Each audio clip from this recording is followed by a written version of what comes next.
اللهم اغفر لنا ذنوبنا كلها دقها وجلها أولها وآخرها سرها وعلانيتها.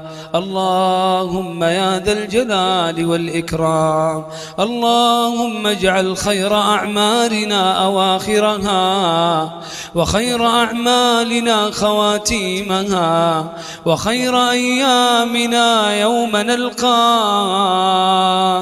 وخير أيامنا يوم نلقاك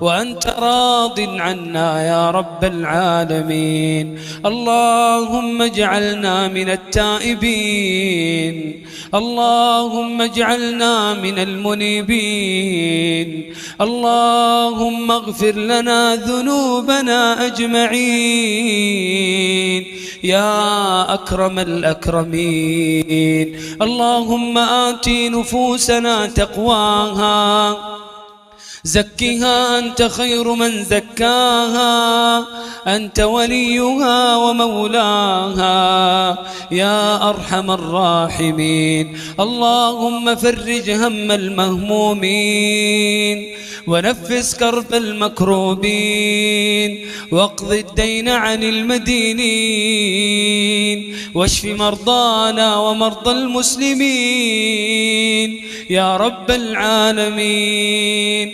اللهم إلهنا وخالقنا ورازقنا اجعلنا من أهل الإيمان اجعلنا من أهل الإيمان.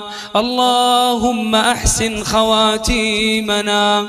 اللهم اجعل آخر كلامنا من الدنيا لا إله إلا أنت. اللهم اجعل آخر كلامنا من الدنيا لا إله إلا الله. اللهم اجعل قبورنا روضة من رياض الجنة. اللهم اجعلنا نخرج من قبورنا آمنين مطمئنين يا كريم.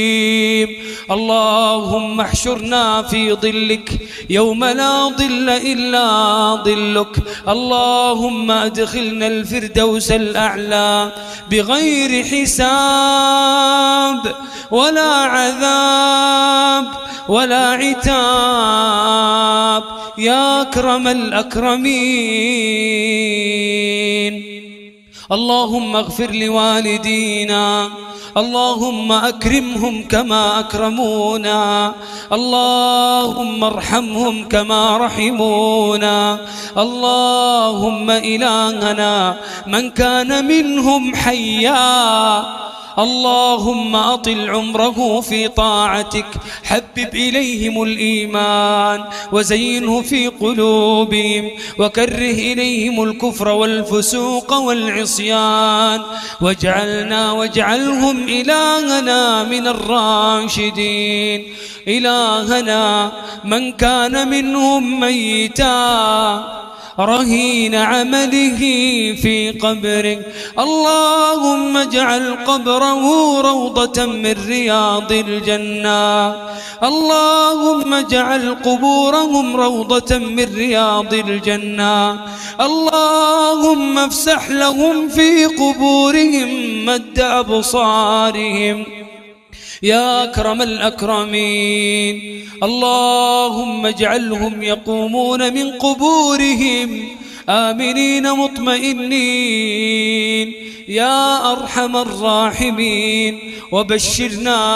وبشرهم إلهنا بدخول الجنة يا أرحم الراحمين.